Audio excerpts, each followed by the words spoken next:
Blūma taksonomija ir metode, ko skolotāji vai skolēni var izmantot, lai klasificētu un organizētu mācību mērķus.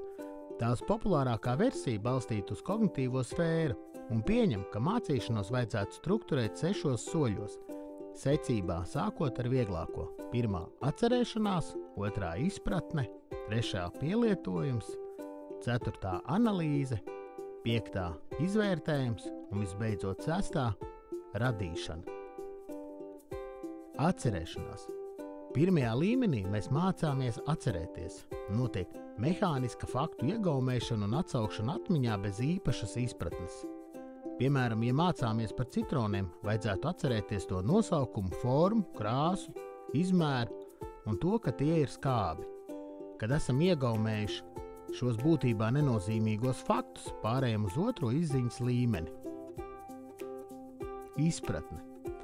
Otrajā līmenī mācāmies izprast. Sākam atkodēt informāciju un apgūstam, ka citrons ir dzeltens, kad ir nogatavojies. Un, ja nokožam kumosu, tas ir ļoti skābs. Mēs saprotam arī to, ka citronu nogatavojas saulē un satur daudz C vitamīnu, kas ir dabisks antioksidants un sargā mūsu veselību. Tagad, kad esam pilnībā izpratuši citronu, varam ar to strādāt. Pielietojums. Trešajā līmenī pielietojam iegūtās zināšanas. Esam sapratuši, lai gan citroni ir skābi, tie ir lielisks C vitamīnu avots. Lai liktu lietā zināšanas, varam vārīt citronu karstā ūdenī un pievienot medu.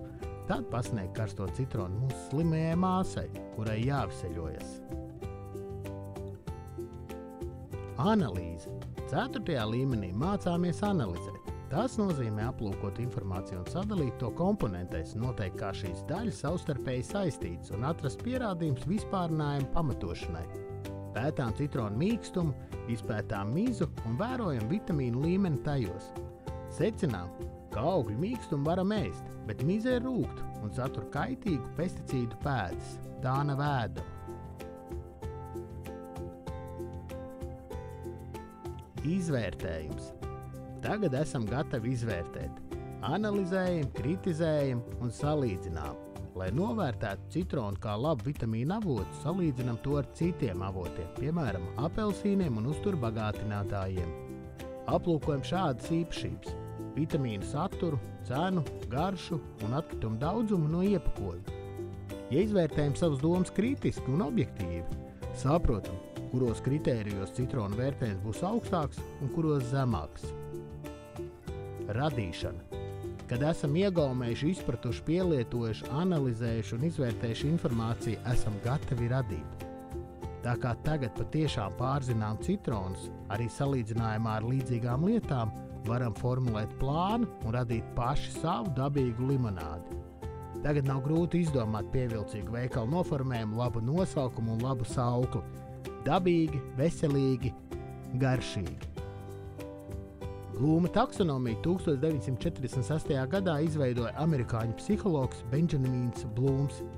2001. gadā atjaunotajā versijā, ko aplūkojām šeit, kalpo par pamatu daudzām mācīšanas filozofijām, it sevišķi tām, kuru mērķis ir iemācīt konkrētas prasmes. Katram līmenim ir skaidrs izziņas mērķis un ko iespējams pārbaudīt. Taksonomijas kritiķi bieži apšauba, vai starp līmeņiem pastāv secīga hierarhiska saikne. Kā tev šķiet?